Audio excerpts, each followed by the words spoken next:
Je suis Olivia de Bergerac et je voudrais vous parler de mon nouveau livre qui vient de paraître aux éditions Trédaniel et qui s'appelle « Voyage d'une conscience dans les vies antérieures et l'au-delà ».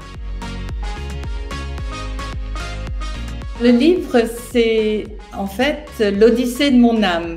J'explique comment, en accédant des ondes cérébrales très lentes, qui s'appellent Theta, j'ai pu accéder des vies antérieures pour me libérer de certains traumas et aussi à communiquer avec les êtres disparus qui sont très proches de moi.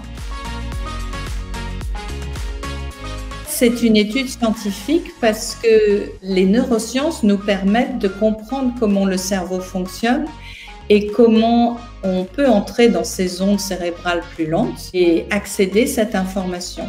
Puisque le cerveau est juste l'imprimante, mais si on arrive à accéder à cette conscience extraneuronale, on peut ouvrir ces archives. Les ondes θ, ce sont des ondes cérébrales très lentes. En général, l'être humain est dans une onde bêta et c'est bien pour être en action.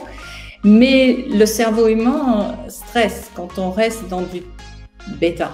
Par contre, quand on descend dans des ondes beaucoup plus lentes, θ, on peut accéder à ces informations qui sont d'habitude cachées. Il faut certaines techniques pour arriver dans ces ondes. Les dauphins nous permettent d'entrer dans ces ondes quand on nage avec les dauphins et aussi la régression.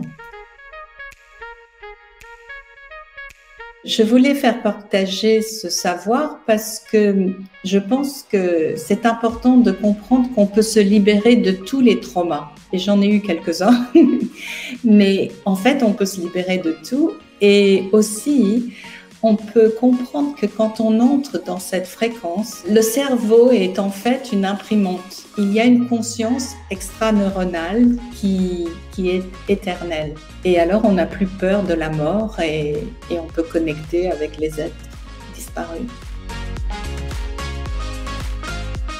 Ce livre s'adresse à toute personne en quête de vérité et de développement personnel, mais aussi aux sceptiques. Parce que je ne demande pas au lecteur de croire toutes mes vies antérieures. Je l'invite simplement à explorer son âme, à commencer cette investigation de l'âme, ce voyage de la conscience.